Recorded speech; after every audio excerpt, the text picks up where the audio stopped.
Hello students, how are you? Today we will discuss about the Lodi dynasty. देखिए अपन ने ये जब chapter start किया था तब अपन ने इसकी जो स्टार्टिंग की थी वो की थी गुलाम वंश। तो सबसे पहले अपन ने गुलाम डायनेस्टी पढ़ा। जब गुलाम डायनेस्टी का एंड हो गया उसके बाद खिलजी डायनेस्टी आई। खिलजी डायनेस्टी में अलाउद्दीन खिलजी के बारे में अपन ने पढ़ा। जब खिलजी डायनेस्टी का एंड हुआ तो उसके बाद में तुगलक डायनेस्टी इंडिया में आई। तुगलकों में मोहम्मद बिन तुगलक के बारे में अपन ने पढ़ा, ठीक है। तुगलक के बाद में आए सैयद। सैयद जो था उसका बहुत छोटा सा मैटर है, ठीक है, बहुत कम टाइम के लिए रही। और उसके बाद में जो एक इम्पोर्टेंट डायनेस्टी जो लास्ट थी दिल्ली सल्तनत में जो अपने पास में आई वो थी लोधी डायनेस्टी। तो सबसे पहले जो बात आपको याद करनी है वो ये याद करनी है कि who was the founder of Lodhi dynasty. Lodhi dynasty का फाउंडर कौन था, लोधी डायनेस्टी की स्थापना किसने की थी?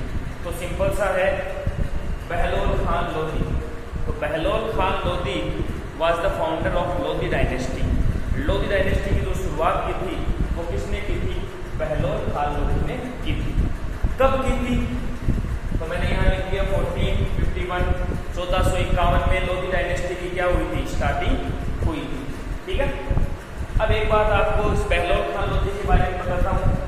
He was the first Afghan after the Turks. जितने भी अभी तक जो शासक दिल्ली सल्तनत में हुए हैं, जिन्होंने राज किया है, जो किंग बने हैं, चाहे वो गुलाम वंश का कुतुबुद्दीन ऐबक हो, खिलजी वंश का अलाउद्दीन खिलजी हो, मोहम्मद बिन तुगलक हो, है ना, गयासुद्दीन तुगलक हो, तो वो सारे के सारे जो उनकी जाति थी they was the Turks.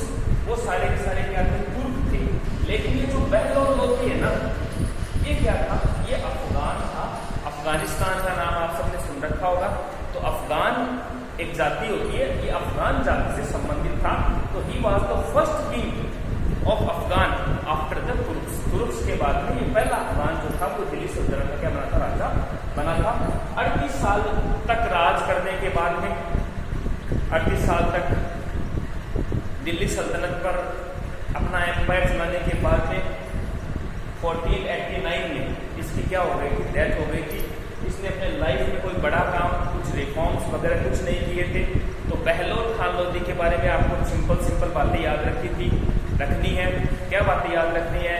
Bahlol Khan Lodhi was the founder of Lodhi dynasty. Lodhi dynasty का जो फाउंडर था, जिसने स्टार्ट किया था, वो कौन था? बहलोल खान लोधी था। 1451 में ये क्या हुई थी? स्टार्ट हुई थी। ये फर्स्ट अफगान था after the Turks who became the king of Delhi सल्तनत। और इसकी जो मृत्यु हुई थी, डेथ हुई थी, वो हुई थी 1489 में।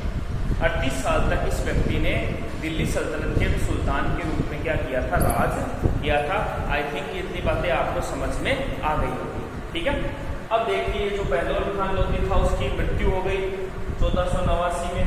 तो 1489 में मृत्यु होने के बाद the second son of Bahlol Khan Lodhi, तो बहलोल खान लोधी का जो सेकेंड सन था, दूसरा जो बेटा था, which name was Nizam Shah. Nizam Shah जो है वो क्या बना? राजा बना। He became the king. Nizam Shah का जो टाइटल था, निजाम शाह जो था उसको एक दूसरे नाम से भी क्या किया जाता था? जाना जाता था। और उसका नाम था सिकंदर शाह। तो आप सिकंदर शाह बोल दो या निजाम शाह बोल दो, दोनों एक ही बात होती है।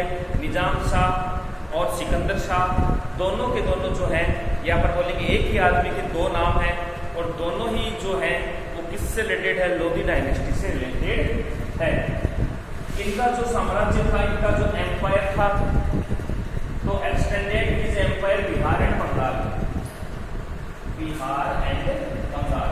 तो इनका जो साम्राज्य था, इनका जो एम्पायर था, वो कहाँ तक फैला हुआ था? वो बिहार और बंगाल तक फैला हुआ था। सिकंदर शाह का जो एम्पायर था, it extended Bihar and Bengal. Bengal और बिहार तक जो था इनका साम्राज्य जो है वो क्या हो रखा था? फैला हुआ था सिकंदर शाह का। ये आपको बात याद रखनी है। ये देखिए बहुत इंपॉर्टेंट बात इसके बारे में है। इसने बहुत सारे रिफॉर्म्स किए थे, बहुत सारे सुधार किए थे।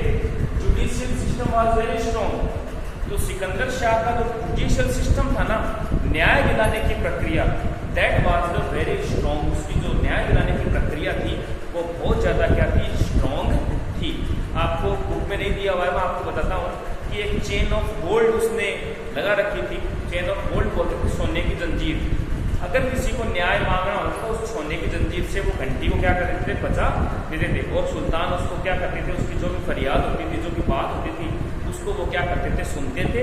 और सुनने के बाद में उस पर अपना फैसला देते थे और उसका न्याय वो किया करते थे। तो अपन बोल सकते हैं कि पूरी दिल्ली सल्तनत में जुडिशरी सिस्टम के ऊपर जो सबसे ज़्यादा काम किया ना, वो कौन से किंग ने किया, निजाम शाह या सिकंदर शाह ने किया। And he was the son of Bahlol Khan Lodhi. आगे बात समझने, तो सिकंदर शाह का जो जुडिशरी सिस्टम था that was the very strong. उसने जुडिशरी सिस्टम क्या था, उसका बहुत ज़्यादा स्ट्रॉन्ग था। ये एक बार एग्जाम में आया हुआ क्वेश्चन है, सिकंदरे गज।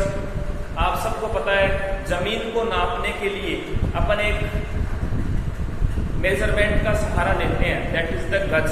कई जने होते हैं वो मीटर में नापते हैं, कई जने फुट में भी नापते हैं। एक गज भी होता है जिसमें अपन जमीन को क्या कर सकते हैं, नाप सकते हैं। तो ये जो गज है ना, वो सबसे पहले यूज में लेने वाला या मेजरमेंट के रूप में यूज में लेने वाला जो राजा था, जो किंग था, वो वाज द निजाम शाह और सिकंदर शाह। सिकंदर शाह लोधी वो राजा था जिसने सिकंदर ए गज नाम से क्या बनाया, एक मेजरमेंट बनाया, जिस मेजरमेंट के थ्रू क्या माप सकते थे, जमीन को माप सकते थे। आपके बात समझ में आ रही होगी। ये देखिए, आगरा नगर का निर्माण करवाया, है ना, कंस्ट्रक्ट द आगरा। आगरा आप सब जानते हैं जिसमें ताजमहल बना हुआ है, आगरा।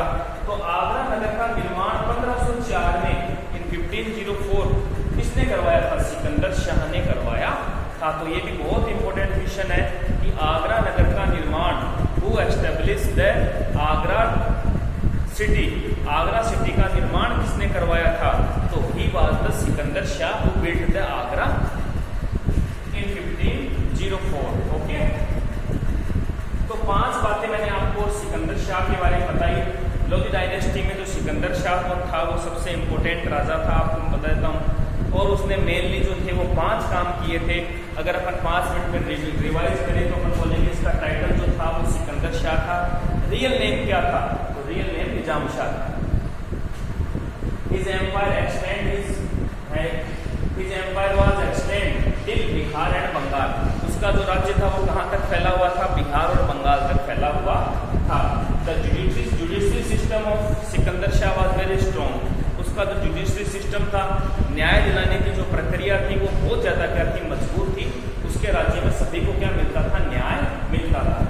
सिकंदरे गज which is the measurement of mapping a land को मापने का क्या होता है, एक पैमाना होता है। और उसका जो है सबसे पहले यूज किसने किया था, सिकंदर शाह ने किया था। And it is very important कि Sikandar Shah built the Agra city in 1504। 1504 में सिकंदर शाह ने क्या करवाया था, आगरा नगर का निर्माण भी करवाया था। आगे बात समझ में। उसके बाद देखिए सिकंदर शाह की मृत्यु हो जाती है और मृत्यु होने के बाद जो लोधी डायनेस्टी का लास्ट किंग बनता है वो बनता है इब्राहिम लोधी। लास्ट किंग मैंने यहाँ लिख दिया है, Ibrahim Lodhi was the last king of Lodhi dynasty. इसके बारे में 2 फैक्ट आपको याद करने हैं, ज़्यादा कठिन नहीं है, छोटे से ही हैं। देखिए, पहला फैक्ट ये है कि 1517 में 1517 में इब्राहिम लोधी और राणा सांगा के बीच में लड़ाई हुई थी, जिसमें राणा सांगा ने इब्राहिम लोधी को पराजित कर दिया था। इसमें इब्राहिम लोधी को राणा सांगा ने क्या कर दिया था, पराजित कर दिया था। एक बात तो ये याद रखनी है कि राणा सांगा ने इब्राहिम लोधी को एक बार हरा दिया था, ठीक है। उसके बाद में सबसे इंपॉर्टेंट फैक्ट जो आपको याद रखना है वो याद रखना है कि 1526 में लड़ाई हुई थी वॉर ऑफ पानीपत। पानीपत जो है वो एक जगह का नाम है। ये लड़ाइयाँ जहाँ जहाँ हुई है, जैसे हल्दी घाटी की लड़ाई तो हल्दी घाटी में हुई थी, पानीपत की लड़ाई पानीपत में हुई थी। तो जहाँ जिस जगह पर ये लड़ाई होती थी उसी जगह का नाम उसको दे दिया जाता था। तो पानीपत की लड़ाई हुई थी 1526 में।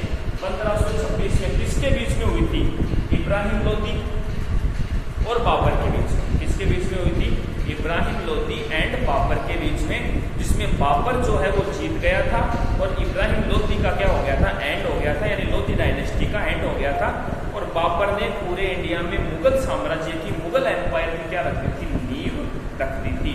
तो दिल्ली सल्तनत में आप सबको पता होगा, दिल्ली सल्तनत में जितने भी राजा हुए, जैसे सबसे पहले कुतुबुद्दीन ऐबक हुआ, उसके बाद में खिलजी डायनेस्टी में गया वो आपका अलाउद्दीन खिलजी आ गया, उसके बाद तुगलक में गयासुद्दीन तुगलक और मोहम्मद बिन तुगलक आ गए, लोधी में बहलोल खान लोधी आ गया। तो इनमें जो है जो राजा होता था उसको बोलते थे सुल्तान। क्या बोलते थे इनको, सुल्तान बोलते थे। और अब से जब से बाबर किंग बनेगा, इब्राहिम लोदी को बाबर ने हरा दिया and he establish the Mughal empire in the India. अब मुगल एम्पायर में जो किंग बनेंगे उनको अपन क्या नहीं बोलेंगे, सुल्तान नहीं बोलेंगे, उनको बोला जाएगा ही कॉल्ड द बादशाह। क्या बोला जाएगा उनको, बादशाह बोला जाएगा। तो बहुत बार एग्जाम में आया हुआ क्वेश्चन है कि first battle of Panipat, first battle of Panipat, Panipat की पहली लड़ाई किसके बीच में हुई थी? तो पानीपत की पहली लड़ाई हुई थी इब्राहिम लोदी और बाबर के बीच में। और पानीपत की पहली लड़ाई के अंदर इब्राहिम लोदी हार गया था और बाबर जो है वो क्या हो गया था, जीत गया था and he establish the Mughal empire in the India. आगे बात समझ में? तो इंडिया में मुगल एम्पायर की जो है वो क्या हो गई थी, स्थापना हो गई थी। अब मुगल एम्पायर अपन जो है वो नेक्स्ट क्लास में पढ़ेंगे। बाबर आएगा, बाबर के बाद उसका बेटा आएगा, फिर अकबर, सभी जो राजा हैं उनको अपन धीरे धीरे क्या करेंगे, पढ़ेंगे। दिल्ली सल्तनत का जो है वो अपना क्या हो गया,